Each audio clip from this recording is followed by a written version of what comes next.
condition of the migrant worker in India during COVID-19 pandemic. In nocturne, that is into the darkness, the rights of the human rights workers is being going at present. And in the words of Mahatma Gandhi, labor is priceless, not gold. And adding to what Mahatma Gandhi said, Dr. Martin Luther King further said, and I quote, no work is insignificant. All labor that uplifts humanity has dignity and importance and should be undertaken with painstaking excellence.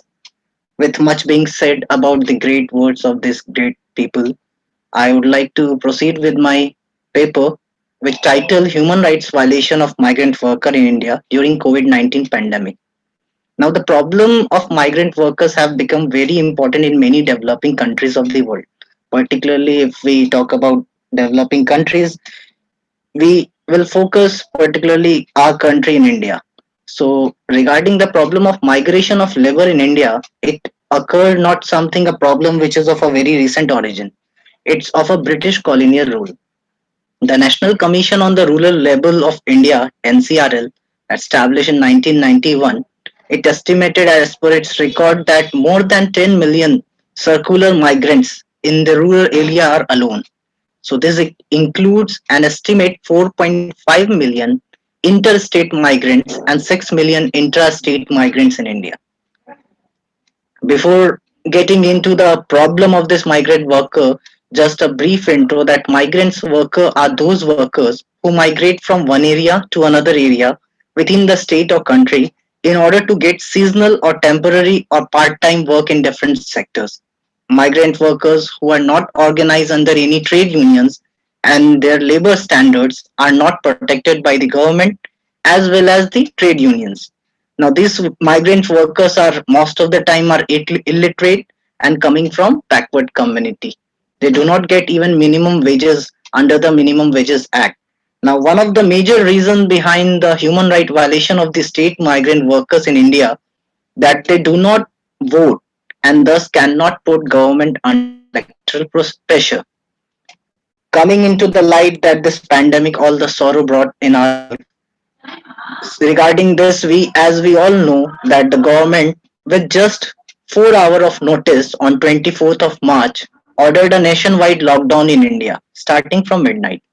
On 30th of January, first COVID case was detected in India, and from then we are witnessing that the cases is uprising till now with the even with the changes in the lockdown process and a continuous rigorous lockdown, we are witnessing the cases still on the same state. According to the last census report of 2011, 40 million migrant workers are in India. Uttar Pradesh and particularly Bihar are the two most important states where the share of total number of migrant workers is the highest, in which Uttar Pradesh is having 23% and Bihar is 13 percentage. Now this sudden shutdown without a planning and without giving a thought that the most of the people in India are coming from the farmer sector and the migrant workers, and without their providing actual providence of their returning to their homes, this sudden shutdown of business upended the lives of millions of migrant laborers in Indian cities. Now, lockdown in India has impacted millions of migrant workers. Lack of foods and basic amenities, loss of employment, fear of unknown, and lack of social support were the major reasons for the struggle in this huge part of population. Thousands of migrants and have protested across the country for the reason ranging from demanding transport back home, quality of food being served by the government agencies, not being allowed to cross the border, and against government directives preventing them to walk home. So in this paper, I will just highlight all those incidents which occurred date-wise regarding in those scenario where we witness that how the rights of the workers are being continuously being violated. On 21st of April, we witnessed a 12-year-old child died after walking over 62 miles from Telangana to her native village in Chhattisgarh, Bijor district. She was 6 miles away from home. Now, due to this lockdown, more than 300 deaths were reported till 5th of May, with reason ranging from starvation, suicides, exhaustion, road and rail accident. Police brutality is another menace and the problem we face during particularly in this lockdown, and denial of timely medical care. Among the reported deaths, most were among the marginalized migrants and laborers. 80 died while traveling back home on Shramik special trains. Now, before moving ahead, I just want to clarify this point that these data are mostly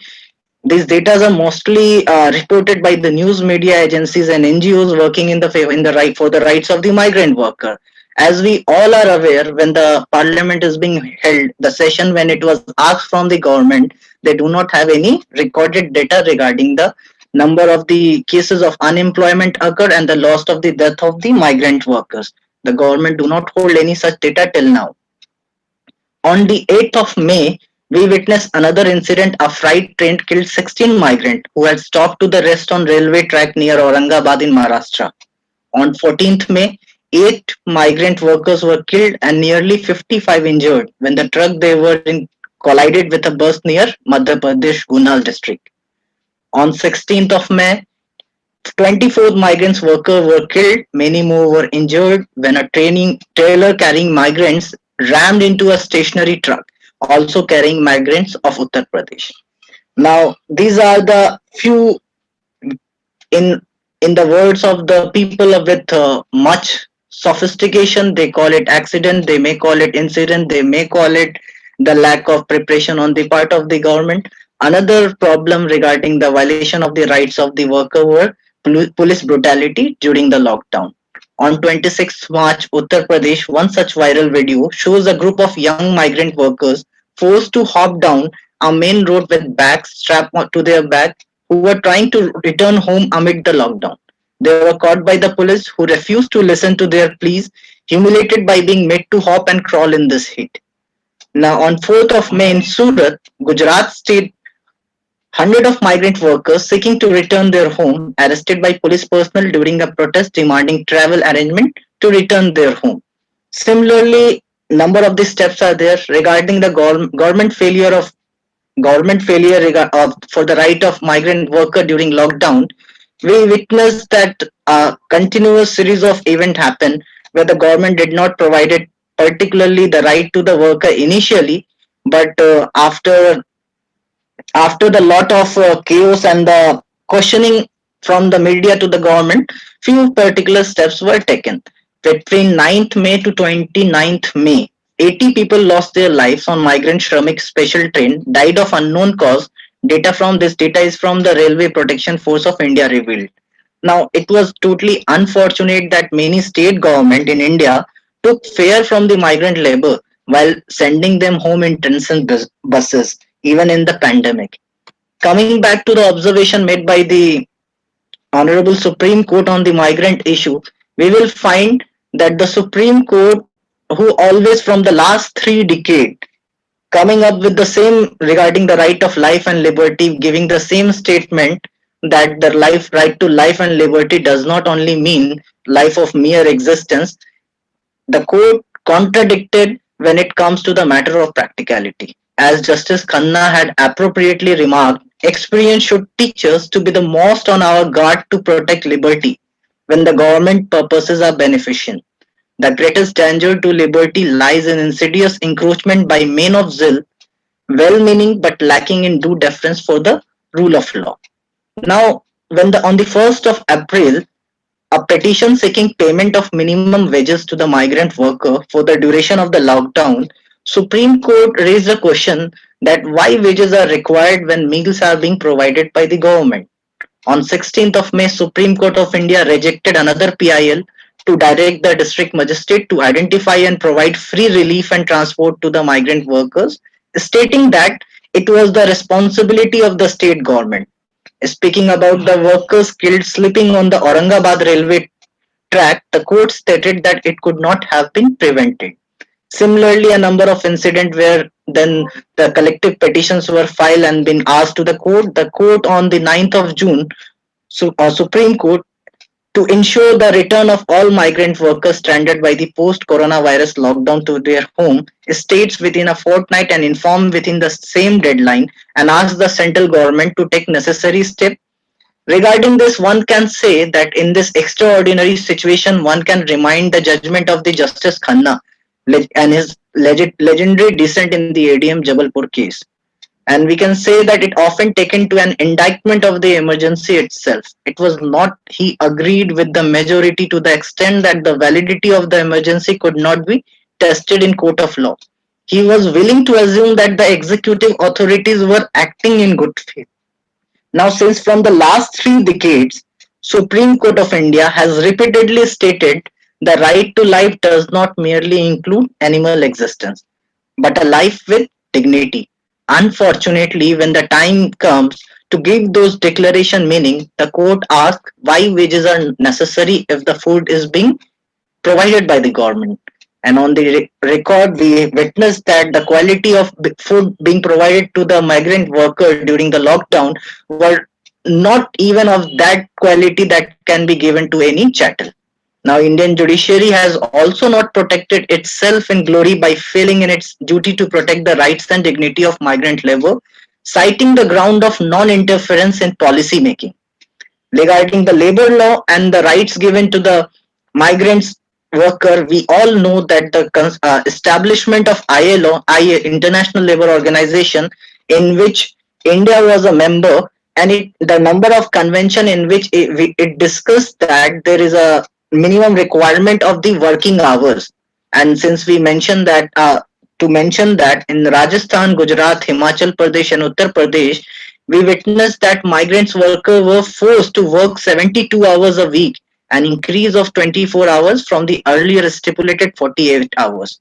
In the other words, each laborers can be forced to work up to 12 hours a day on 6 working days of a week now, from an earlier schedule of 8 hours a day, which violates the ILO convention law. However, later part in by the different high court, this extended working hour were considered unconstitutional, and these were reinstated that the old working hour will be remain. Coming to the India role regarding the rights of the migrant worker, India being the member of signatory of ILO, India has ratified the most of the convention. Out of 8, India ratified 6 convention. The 2 convention of ILO, particularly convention number 87 and convention number 98. 87, which talks about freedom of association and protection of right to organize convention, and convention number 98, which talks about right to organize and collective bargaining convention of 1949. India did not sign this convention, particularly the reason due to certain restriction imposed upon the government servant. The ratification of this convention would involve granting of certain rights that are prohibited under the statutory rules for the government employees, more particularly right to strike, to openly criticize government policies, to freely accept a financial contribution, and to freely join foreign organization. These are the major reasons because India did not being the signatory of convention number 87 and 98. As per the constitutional right, all of us, most of us are aware that the innumerable constitutional right, more in more explicit as well as in inherent manner, are being provided to the migrant workers as or the any labor rights. Article 14 to 16, 19 1C, 23 24, Article 38, for Article 41, 43A of Directive Principle of State Policy. These are the majorly concerned labor rights. Coming to the summing up the whole situation, one can say that today the important issue is how to save the human rights and dignity of the migrant worker. Because when we discuss about the concept of human rights of migrant worker or labor, one need to remember the origin point of the concept of human rights is majorly coming from the labor rights. It was first recognized that the labor rights are need to be protected, and so that the establishment of International Labour Organization came into existence. And then only from there and there only it was decided that this concept of protecting of labor rights should be in a more maximized manner converting into the concept of human rights. And now we can say that it is irony that from where the concept of human rights emerge, those people, those migrants, those laborers are not having sufficient rights at the present time. One major point that we can read along with this right of migrant worker, that in this pandemic, the major struck over the people which are in unorganized sector. The government is required to protect the right of unorganized sector. However, there are certain measures in the recent time, particularly recently by the Bombay High Court, one decision was given in which the right of sexual worker and the wages required to them was need to be given by the government in this, because the most affected area were the unorganized sector. Another unorganized sector, and you can say the violation of the labor, was regarding the rights of manual scavenging. A bitter truth, but the truth is still practicing that the migrant worker and the laborers working in a manual scavengings are those based on the intersection of caste and labor. Some challenges faced by the migrant workers in India are struggling with low wages, physical, sexual, and mental exploitation with safety and security. At the present, it is required that the Government of India should ratify all the relevant international covenants that respect the dignity of labor, especially important ILO Convention number 87, which talks about the freedom of association and protection of right to organize convention, and the ILO Convention number 98, the right to organize, and 16, collective bargaining convention. Because unless and until this migrant workers are not given the right to collective bargaining, their right will not be considered in a very serious manner by the by the trade leaders under whom they are working. We need at the present a uniform labor standard in the context of unorganized sector worker, like migrant workers should be implemented in rural as well as urban area of India. It is necessary to protect the labor standard, international labor standard, and also need to have a separate ministry for migrant affair dealing with domestic migrants of India. We need to require promote NGO initiative and formation of migrant worker groups to build an active movement for effective awareness, raising networking, advocacy, and lobbying in order to prevent abuse and exploitation against the migrant worker. In the era of globalization, it is necessary to argue important aspect of labor standard and labor rights, an aim of achieving a system where there is a no barrier to the smooth process of the rule of law. One can submit the final argument regarding this, that the major requirement at present is the sensitization among the bureaucracy. That is the major cause we witness, that even at the time of the adversity, even those the police officers who were serving the nation or serving the duty, they were being the front liner. But the major negative impact we witnessed, that the lack of sensitization on their part, the police having the unbridled power. We witnessed incident that happened in Karnataka where we witnessed that police brutality mostly attacked those daily wages vendors and those people who cannot sustain their life without carrying their business day to day basis.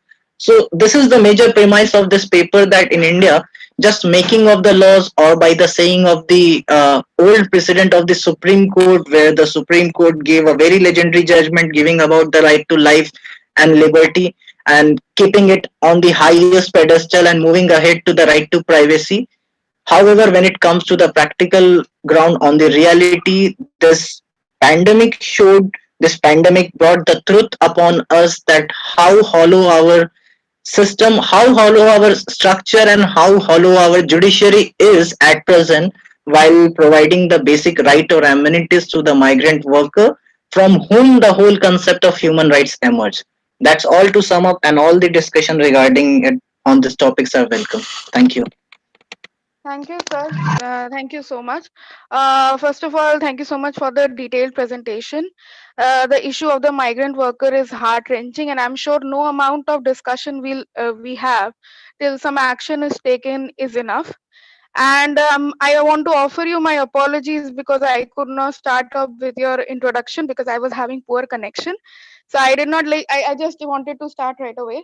So about Amir sir, he has graduated from AMU in 2018 and graduated from completed his LLM from NLSIU in 2019, and he has been a assistant lecturer, assistant professor in I'm forgetting. Is it IILS Yes, Siliguri? Is it? I listen. Yes, it Yeah, is. yeah, yeah.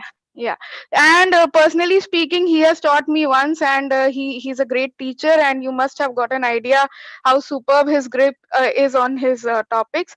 So thank you, sir, for being present here today, and I offer Thank any you. questions. Yeah, and I offer sorry, I welcome any questions that you guys have to ask from him. Uh,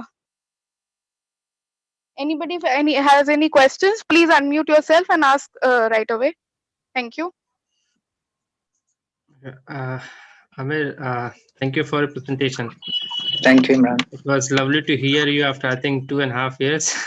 The last time I heard you was in the final year's presentation. Right. So I have just one question from you, Amir. Okay. Yes, Imran. Yeah. So, I mean, you discuss so many issues related to migrants and how COVID affected and how the executive and judiciary responded to particular situation. Uh, like you suggested that there should be some authority for the migrant workers. So I think in the morning session also we were discussing. I just want to repeat the same question. I just want to know whether there is any other response. The question is simple, like as per the mandate of United Nations and so many conventions that India has signed, we have the biodiversity boards, and then we have human rights commission, we have legal service authorities.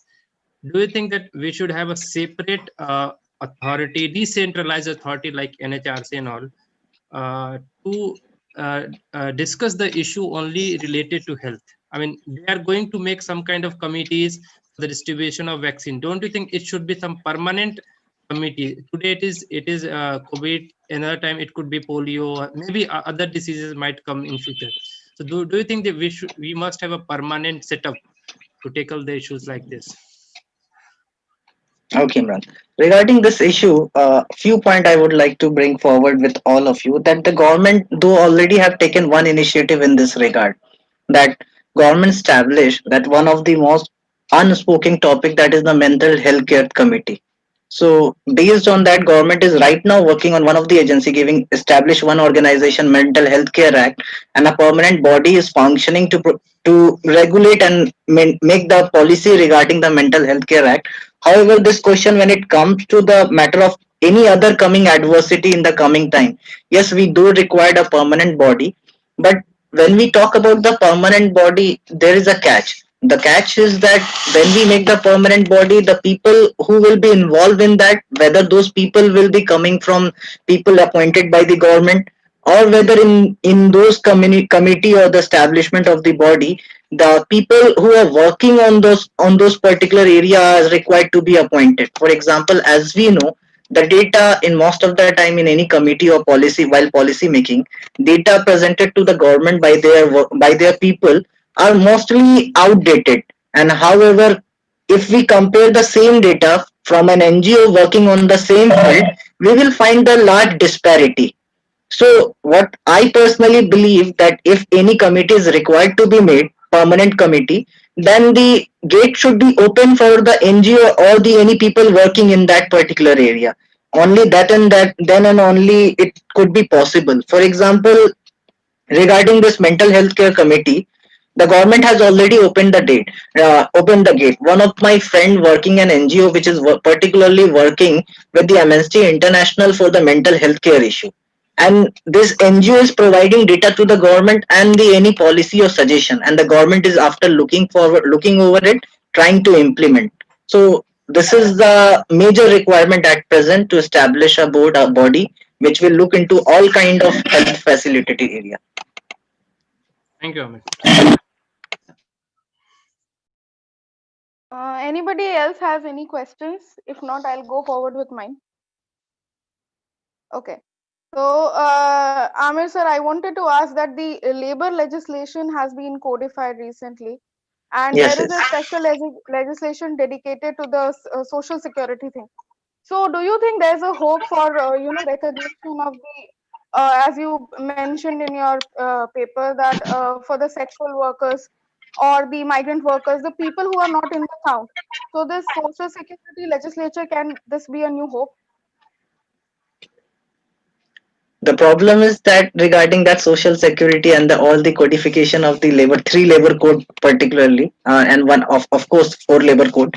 I'm not counting the last one because in those code no specific mention about the rights of unorganized sector people are mentioned till now. This is the major question which we will find the answer in the coming time when the government start legislating in this regard, that whether number of the topics, since we have already discussed one important point regarding this, when we talk about the rights of the labor, that none of the legislatures so far have discussed about the right of the manual scavengers, that why the government even after at the time of drafting the code did not discuss this particular issue, which is a debate of intersection and violation of consistent caste as well as labor. So we can say that it can be considered as a hope, but it we will only say it only after the implementation of this labor code and how it will be facilitated to our unorganized sector. Only so sorry. For now, we can only hope for better times, I guess. Yes. Uh, Thank you so much. And next speaker we have Imran sir, founder of ISLR. Sir, please.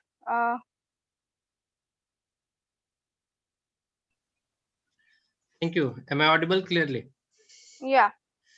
Okay, so my paper that I will be discussing here, it's a very known topic. Of course, we have discussed so far is also known. So I'm not sure how much things that I am going to say are new to the audience who is following the morning session. And the title of the paper is COVID-19 and the Global Legal Disorder, right? So why I have termed it global legal, especially the word disorder, you will get to know. And I have divided the paper into three parts. And first is what we know, what we don't know, and what we have for future. That is the what is the way ahead, right? So let us begin, and I'm trying to discuss the international legal order and how the things have been changing, how we know the things, right? So one of the reason for the uncertainty of the current moment that is going on in the international legal system is contradictory, right? The uh, first is that we all are connected. We have shared ideology, vector along with the virus travels, right? It has been some kind of competition also between the vaccine and the ventilators, and the measure by which we try to slow that moment or to the effect of the COVID-19 virus is broadly same around the world. We all want to curve down the to slow down the curve of the virus. So science is covering on best practices, and scientists are cooperating on a scale never seen before. We have seen the how Cuban doctors came to Italy, went to Italy, and for the uh, to help the Italian government. And the wider public speaks knowingly about the flattering of the curve and driving down the coronavirus, which measures transmissibility. So people who had never heard of the World Health Organization can now pronounce the name of the Director General. Just a decade long, which is the campaign against the handshake is finally going traction. So peptide cities, masked individual, again the Zoom conversation. That's now how our common experience has been. To an extent, it seems unprecedented in human history. We are one world, having one conversation about one goal. And the second thing, which I said that there are contradictions, the second thing that has been revealed is that when push comes to shove, it's every country for itself. Borders are closed, global supply chains thrown into disarray, entire industry that depend on the movement of people, airlines, tourism have collapsed. There is a dangerous talk of hoarding medical supplies or taking them for the other countries. We circle wagons at homes, of course. Where do our parts by staying put when nation states practice social distancing? However, the results are pernicious. The idea of an international community is replaced by an us and them. Nationalism, nativism, and already they have stalked the political fires, escalate to unapologetic racism and xenophobia. This is what kind of contradiction that we know so far. Let us discuss what we don't know. So, whether unity or division will win out this one of the many things that we do not know.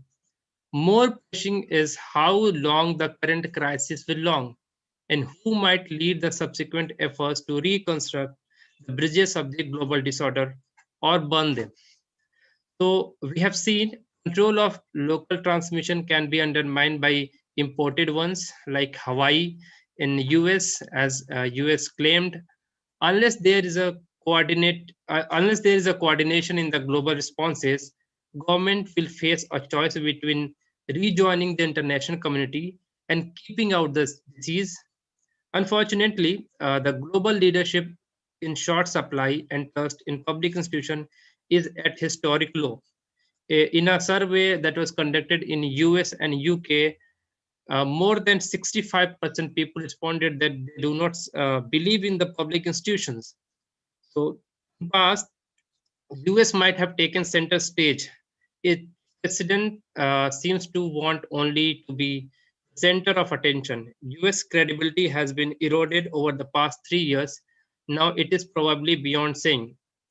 But let's say we don't know what about how people respond when Biden administration starts working.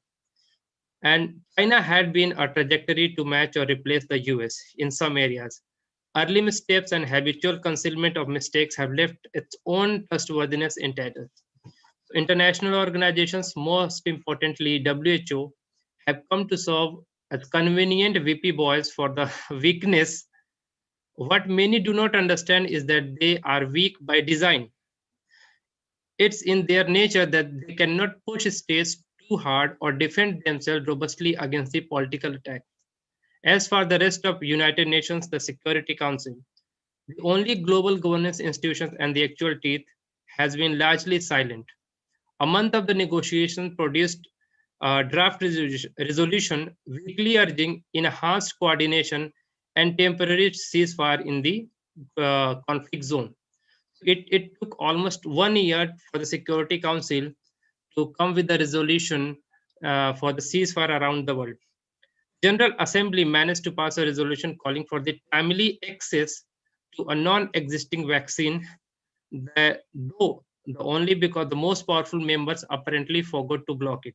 But interestingly, those who have been following the news, a draft resolution have been proposed in the WTO by India and South Africa, and many other countries have joined, in which India has argued that the WTO should give away the TRIPS regulation for the vaccine so that vaccine could be accessed by each and everyone. But however, on the very first meeting of 11th of December, there was no consensus among the parties for the revocation of TRIPS regulation from the vaccine. The problem faced by these institutions is global order is not a structure. It's not even lack of resources. It is simply deficit of trust. The point of another pair of contradictions. So, few months back, a global survey done for 75th anniversary of UN showed the overwhelming support for the international cooperation to solve global challenges. As I earlier mentioned, a study done in US and UK shows that people do not have trust in the public institution. But on the 75th anniversary of UN, a survey was done, and in which people are saying that they have some kind of trust in the international institution to solve the global challenges. Yet, poll after poll shows that the huge swaths of the population do not trust public institution, as I mentioned. So, how might that trust be earned? We don't know. Reasoning is not very effective. Research is in many sciences established this recently, but advertisers and politicians always knew the emotion and fear work better. So one would like to think that people stopped shaking hands, practice social distancing, and are now staying home because they believe the science. Yet it's also due to fear of virus, the fear of penalties, and the fear of being publicly shamed. Uh, If you remember the Brexit, when that was front page news, is testament of powers of populist persuasion in reshaping the institutions of global order. Whether the current moment will see the comparable or greater reordering is another thing that we don't know. So, coming to the last point, where we might go from here. The crisis is terrible, and we cannot predict what will be the future. At the level of global order, it's also the only time we can bring about serious change. The League of Nations would have the League of Nations would not have been created without the First World War.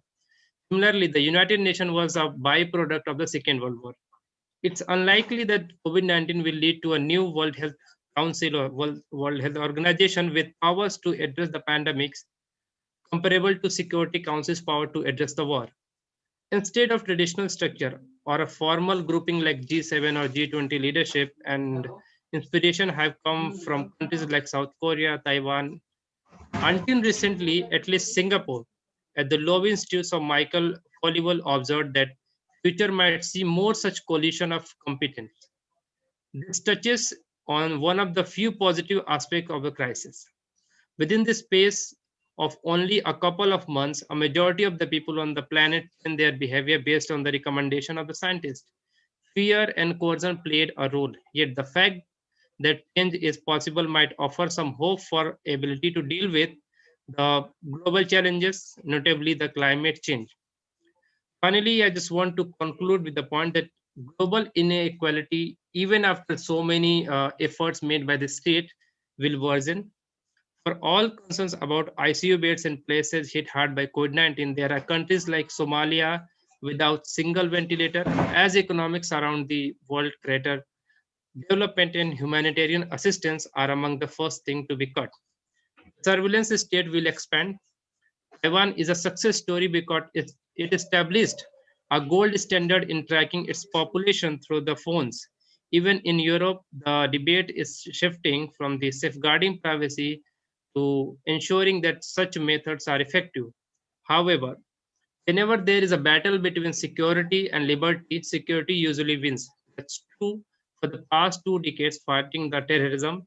It may be feature of the next 2 decades fighting the pandemic. Thank you. Thank you so much, sir. That was a very elaborate presentation, I would say. So anybody has any questions for Imran sir can go ahead. Please unmute yourself and ask.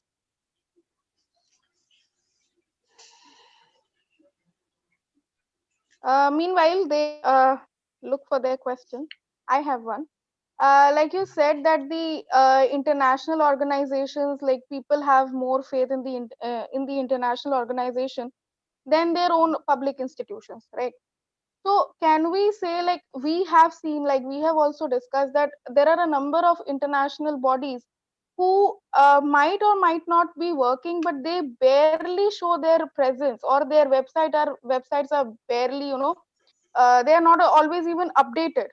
So can we say that the international organizations are just working and like making organs as a subsidiary organs or the helping organs one after the other, but without doing something in ground reality? Whereas for the I would just add one more thing. For the developed countries, people do not depend upon the international organizations as much as the third world. So would you say, how do you look at this?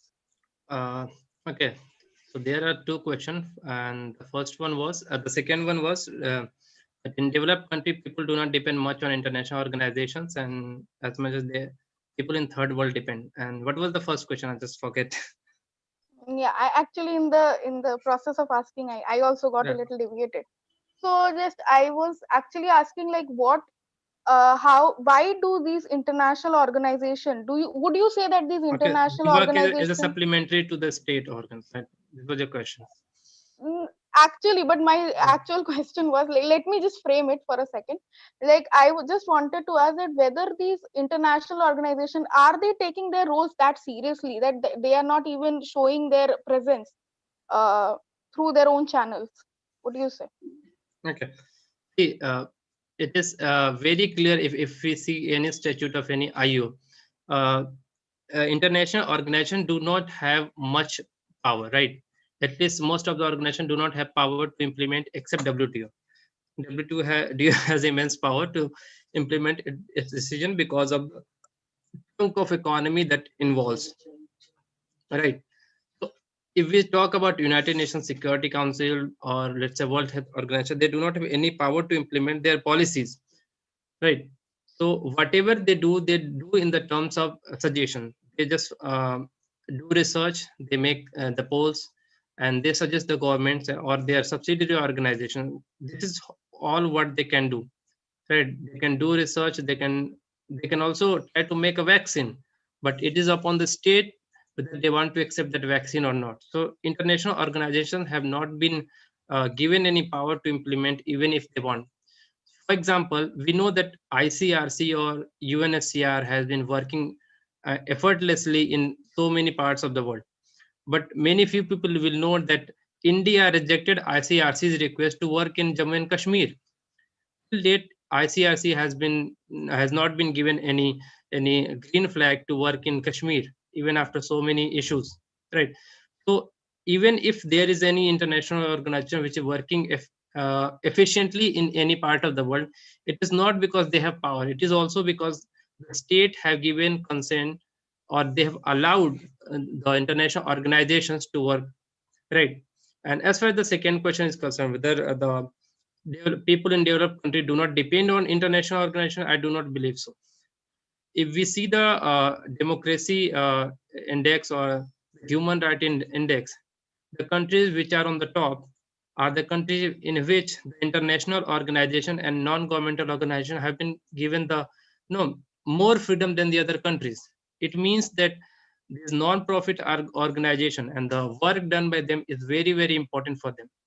This is one of the reasons that most of the international organizations, such as if we see the international courts, we see UN and any other organization except United Nations Environmental Program, which is based in Nairobi. It is the only organization of United Nations which is based in a third world country. Otherwise, most of the international organizations are based in the first world countries. I think it is also the need of the first world people. Some scholar like B.S. Chimney, they call that international financial institutions like World Bank or WTO. They are some kind of imperialism of modern day, right? But anyhow, it will be wrong to say that people in the first world do not require this international organization as much as the people in the third world require. Of course, their work is done in most part of the third world, especially in terms of refugee crisis, the work done by UNHCR or the ICRC. But that is also the part of politics. Nothing is fair. Somewhere down the line, you will find that there are some gray areas between black and white. So, of course, we all need international organization. But as far as the support is concerned, people around the world, whether they belong to first world or they belong to third world, they all believe, I mean, most of them believe that the international institutions have the potential to solve the global crisis. I think it is also because of the time in which the survey was made. The survey was made just before the this COVID-19 and during COVID-19 situation. This is the time when most of the states feel their duty towards the citizens. In South Asia, all the governments fail their citizens. In India, I think Amir has discussed most of the part. And if we see the first world, in the US, Trump administration failed their people. In UK and Italy, everywhere. So in this situation, people need some other alternative.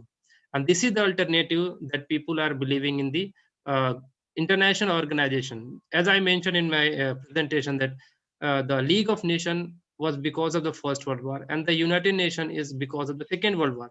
So people think when there are global crises, we need some kind of international organization in which we can come sit together and we can try to solve the problem that is affecting each and everyone.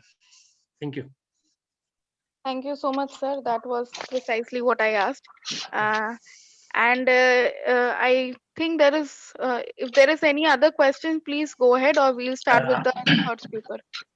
Imran, Yes. Just one question.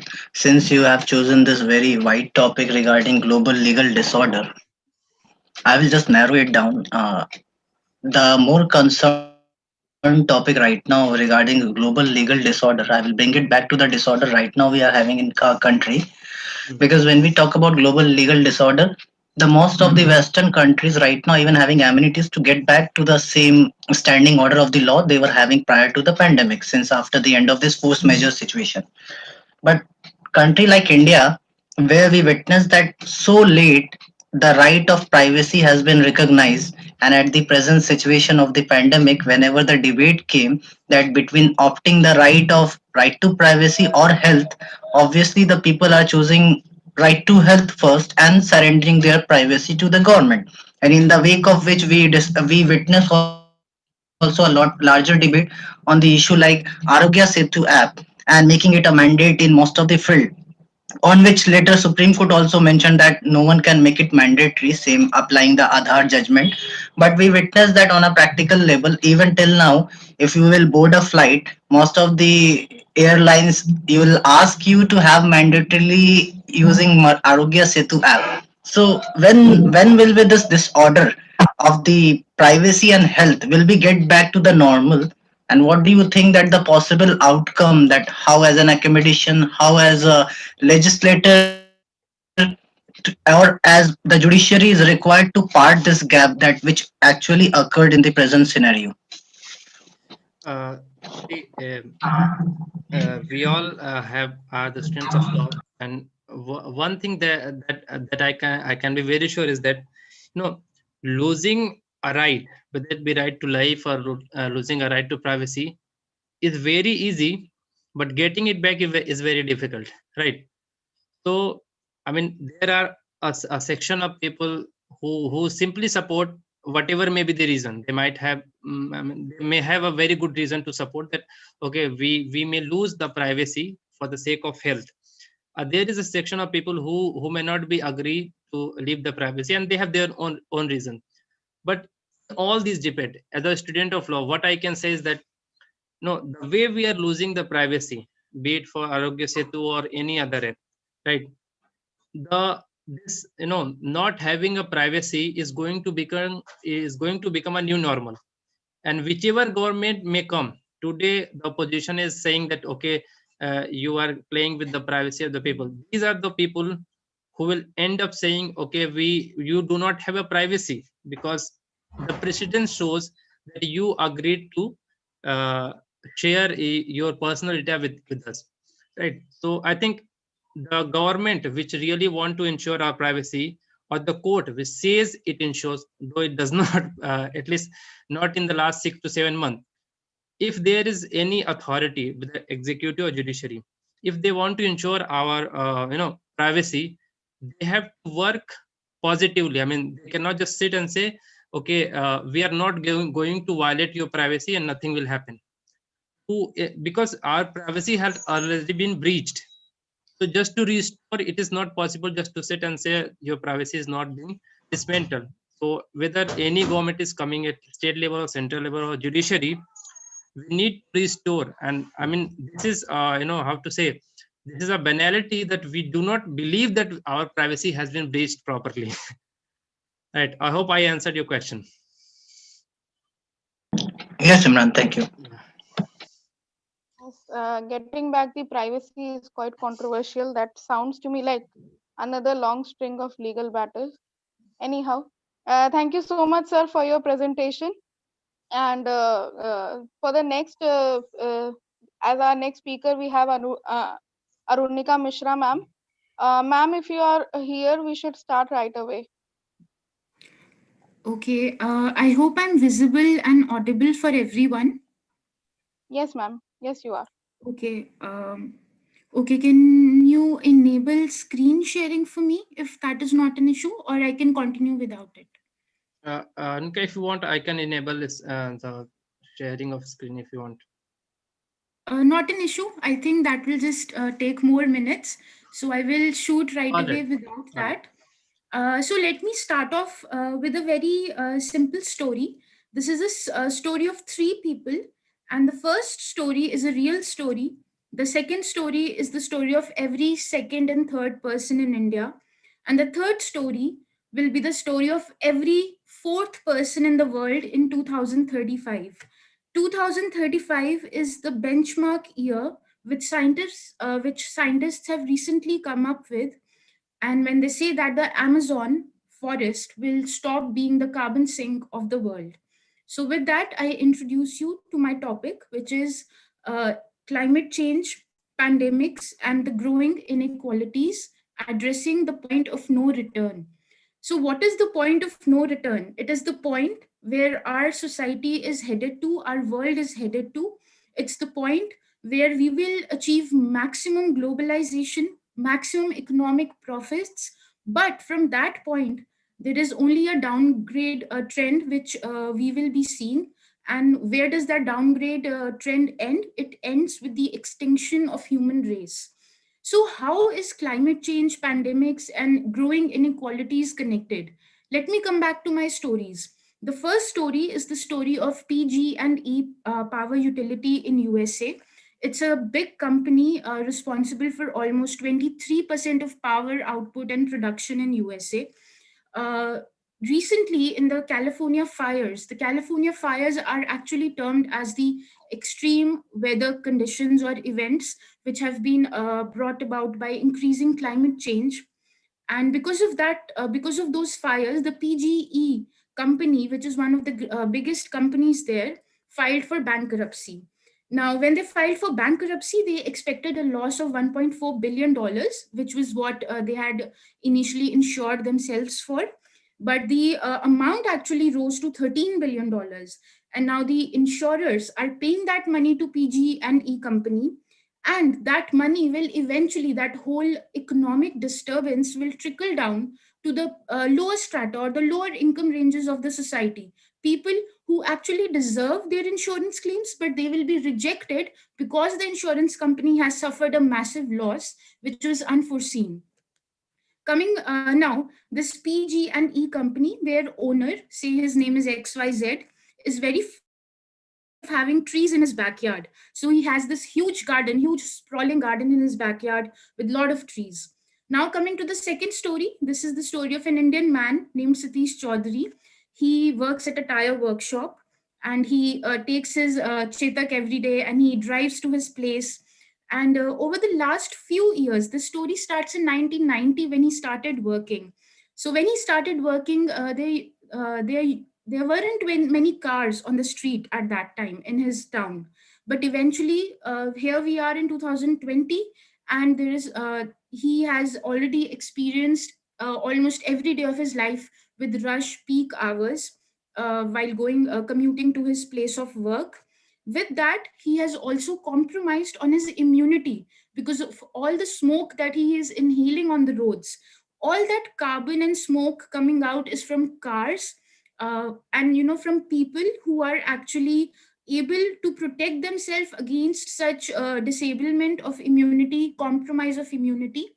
The third story is called the story of the bad boys of Amazon. This is actually taking place in 2035. So bear with me on that. So these people, the bad boys of Amazon, this is what they call themselves. These are the people who are responsible for maximum contracts of deforestation in Amazon. Now, the owner of this company, the bad boys of Amazon, is also very fond of having sprawling gardens and trees and flowers and whatnot in his backyard. So what happened in 2035 when all the trees went away, when massive deforestation took place? All the zoonotic animals, all the zoonotic species which are currently being held responsible the for spreading the viruses that cause the pandemics, they came and started nesting in his backyard. Also, they started nesting in the backyard of the owner of PG and E company. If you remember, when he was very fond of having trees in his backyard. So what happened? The whole trajectory started with people at the lower strata of society feeling the effects of climate change and sprawling and increasing economic abuse in society. But eventually, all of those effects have culminated in everybody's backyard, be it the man on the Chetak on the street, or the man who owns the PG&E, or the man who is the owner of the bad boys of Amazon and responsible for maximum deforestation. That means what started out as economic inequality has actually has actually culminated into everyone feeling equally the effects of climate change and the pandemics which will come along with these animals that are now nesting in everybody's backyard. And this is the story of how climate change and pandemics are actually more related to each other than we can in our daily lives apprehend or comprehend. Now, there are many similarities between climate change and pandemics, which we have come to realize during this period of massive lockdown across the world. First of all, climate change and pandemic both affect the poor of the society the most. The poor are actually the people who are not equipped at all, whether be it in terms of health, whether it be in terms of getting health care, whether it be in the terms of having a proper shelter to protect themselves from such pandemics and climate changes. So, climate change and pandemic is affecting the lower strata of the society equally, so much so that one can stop and think about the fact that climate change is not actually just an issue of human rights or just an issue of environment. It is actually an issue of the poor becoming poorer in terms of being able to equip himself well to handle such changes on a massive scale, and while the rich continue with the increased carbon footprint that they have been having for the last few decades, they continue with the increase in this carbon footprint.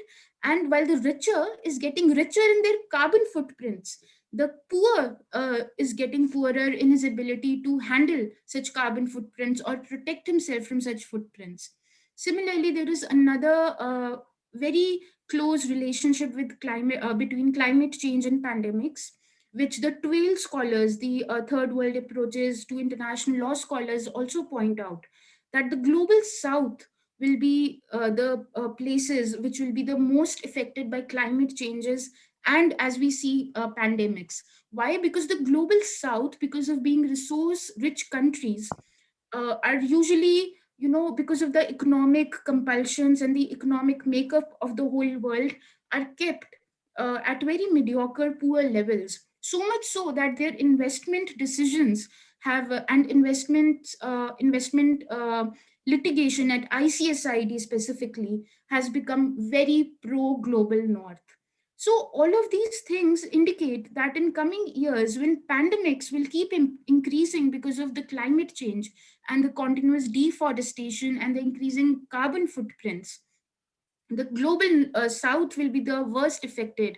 As Mr. Imran rightly pointed out, that Somalia right now does not even have one ventilator bed in their country. Why is that? Because these are the countries, although they are giving out a lot to the world, but they are not receiving the equal pay for that. As our first speaker, Mr. Amir, also pointed out, that the ability of migrant laborers to handle this crisis is actually something which is the state's failure to provide them the capacity to handle such failures or handle such emergency situations. Now, all of this also points towards a very disturbing trend, which is often called as the positive feedback loop.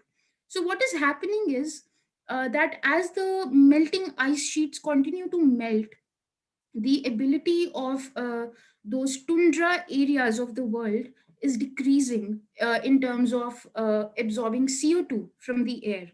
And as the concentration of CO2 is increasing, so is the melting of ice sheets, and so is the possibility that all these animals, which will be displaced from their habitats because of this climate change, will come and nest in our backyard, in your backyard, in my backyard, in a billionaire's backyard with lots of trees. So, although right now we feel that some of the people, especially people having a very big carbon footprint, are protected from all these changes, change. In the coming years, as I pointed out, we will reach a point of no return, and from there we can only go down. And when we go down, uh, as it is said in Hindi, कि बहती गंगा में सब हाथ धोते हैं, this is what will happen. All of us will be affected equally. At that point, there will be no inequality, because it will be nature's way of setting things right. So before we reach that point, it is our responsibility that we take our lessons from these pandemics, take our lessons towards the trend that our society is heading to, and start making changes right now. And with this, I would like to conclude my presentation, but I will leave you with a positive thought, because I do not want to be in one of those people, who are hated because they're always spreading danger and threats regarding climate change. So I will leave you with this thought that in the last 50 years, whenever there have been massive global events like recession and depression, or the 2008 breakdown of economy, the levels of carbon have actually gone down, and this year they have gone down the most in the last 50 years. That means that humans have the ability to be, join as a collective group and work towards collective survival for each other. This pandemic, if anything, has exposed that quality, that hidden gem inside humanity. And I think we should put that to use and start thinking towards how climate change is actually triggering more pandemics in the future. And as Mr. Amir said, more pandemics can also mean more inequality, which is already there in the society. So with that, I conclude the presentation. Thank you very much. Thank you so much, ma'am. You took up a very complex topic and made it very interesting and easy to understand. Indeed, we are all hopeful that environmental betterment of the environment is the only good outcome as far as we can observe right now out of this massive pandemic situation.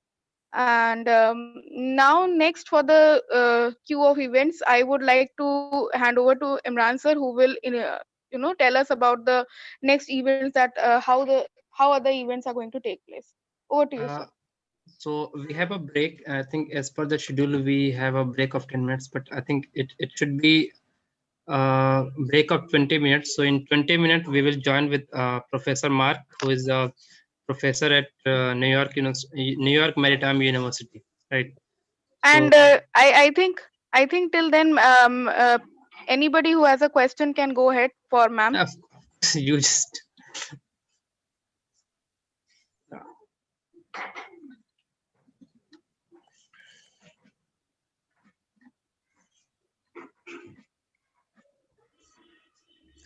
anybody has any question, please. I mean, you can ask to any participants. It is not necessarily that Arunika should be targeted for this particular presentation, right?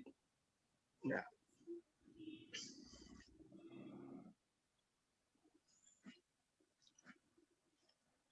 Okay, so I think we don't have any question. So why don't we take a small break of, I think it's already 5:47 here. So at 6, Professor will join us, right? So I think if not 6 to 6:5. So maybe we can have a break of 15 minutes and then we all can join for very interesting session. And I request you all to join after 15 minutes because it is going to be a very interesting session with Professor Mark. Right, so let's meet in 15 minutes, ladies and gentlemen.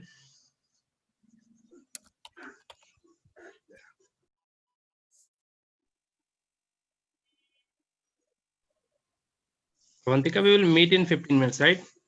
Right, So, right. Yeah, so Zoom that will is be what. on, and those who are here need not to leave. They can just stay here, and maybe they can take a break or tea break, something. Yes, It's yes. not. Arafat, he has a question that we are going Yeah, to join through the same link. Yes, yeah, we are it's, going to join through the same link. You need not even log out of the Zoom. Like that is absolutely your choice. So we will be rejoining through the same link in 15 minutes. yeah.